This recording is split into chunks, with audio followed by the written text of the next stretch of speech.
សូមជម្រាបសួរនិងសួស្តីប្រិយមិត្តអ្នកស្ដាប់ទាំងអស់គ្នាជាទីគោរពសូមស្វាគមន៍មកកាន់ podcast ជីវិតនៃការសិក្សាជាថ្មីម្ដងទៀតនៅក្នុង podcast នេះយើងនឹងនិយាយអំពីជីវិតនិងភាពជោគជ័យគោលបំណងនៃ podcast មួយនេះត្រូវបានបង្កើតឡើងដើម្បីជាជំនួយមួយផ្នែកដល់បងប្អូនក្នុងការជួយខ្លួនឯងឲ្យកាន់តែមានទំនុកចិត្តនៃសង្ឃឹមនិងភាពរីកចម្រើនក្នុងជីវិតជាងមុនហើយនេះជាអេពីសូតទី4ដែលយើងនឹងលើកយកប្រធានបទថ្មីមួយទៀតមកឆ្លុះបញ្ចាំងនិងបកស្រាយជូនបងប្អូនប្រិយមិត្តអ្នកស្ដាប់ទាំងអស់គ្នាទទួលស្ដាប់ក្រោយសម្រាប់ពីការសិក្សាការងារ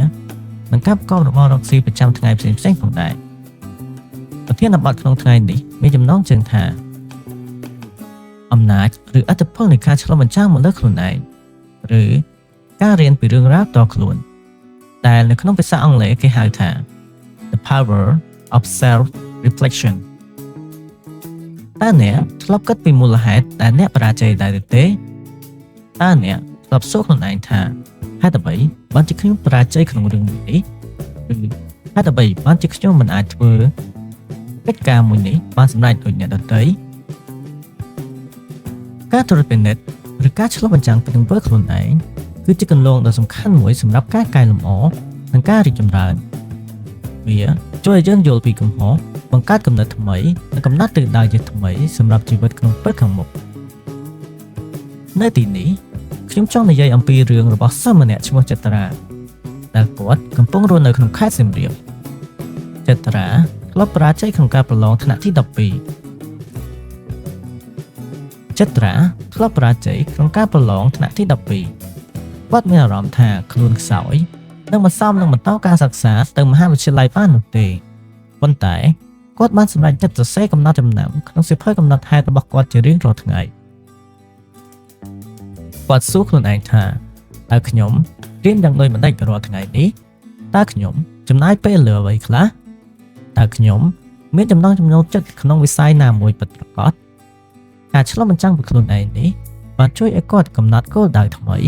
និងបង្កើតវិធីសាស្ត្រសិក្សាដែលសមស្របសម្រាប់ខ្លួនឯងបច្ចុប្បន្នគាត់ជាសិស្សឆ្នើមម្នាក់នៅសាកលវិទ្យាល័យនិងជាអ្នកជួយបង្រៀនសិស្សក្មេងៗផ្សេងៗទៀតនៅក្នុងសហគមន៍របស់គាត់ផងដែរនៅក្នុងរឿងមួយនេះបានបង្ហាញថាការត្រួតពិនិត្យខ្លួនឯងមិនមែនជាការរិះគន់ខ្លួនឯងនោះទេតែវា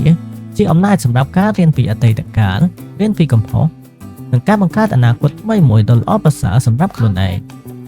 វាជាផ្នែកមួយនៃការរីកចម្រើនផ្ទាល់ខ្លួនដែលមិនអាចខ្វះបាន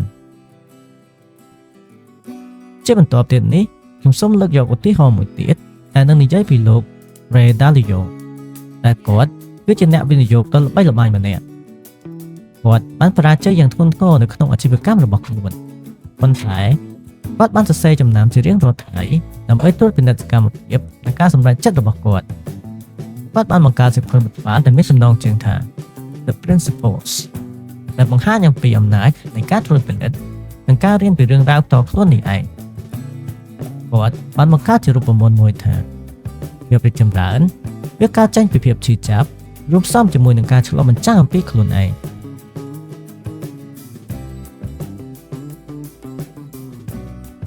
តាមរយៈឧទាហរណ៍ទាំងពីរខាងលើនេះតើអ្នកបានរៀនអ្វីខ្លះពីរឿងទាំងនេះមានកត្តាមួយចំនួនដែលបងប្អូនប្រិយមិត្តអ្នកស្ដាប់អាចរៀនសូត្របាននោះគឺការត្រួតពិនិត្យឬការឆ្លុះបញ្ចាំងពីខ្លួនឯងជួយឲ្យយើងស្គាល់ពីខ្លួនឯងកាន់តែច្បាស់ទី1ការត្រួតពិនិត្យឬការឆ្លុះបញ្ចាំងពីខ្លួនឯងនឹងជួយឲ្យយើងយល់ពីខ្លួនឯងកាន់តែច្បាស់ទី2ការត្រួតពិនិត្យឬការឆ្លុះបញ្ចាំងពីខ្លួនឯងវាជាគន្លងសម្រាប់ការកែលម្អនិងការរីកចម្រើនទី3ការត្រួតពិនិត្យឬការឆ្លុះបញ្ចាំងពីខ្លួនឯងវាជាផ្នែកមួយនៃការបង្កើតជីវិតដែលមានន័យនិងកាន់តែល្អប្រសើរជាងមុនបងប្អូនប្រិយមិត្តនិងអ្នកស្ដាប់ជាទីគោរពខ្ញុំសូមឲ្យបងប្អូនចាំពាក្យមួយឃ្លានេះថាការត្រួតពិនិត្យឬការឆ្លុះបញ្ចាំងពីខ្លួនឯងគឺជាគន្លងនៃការកែលម្អ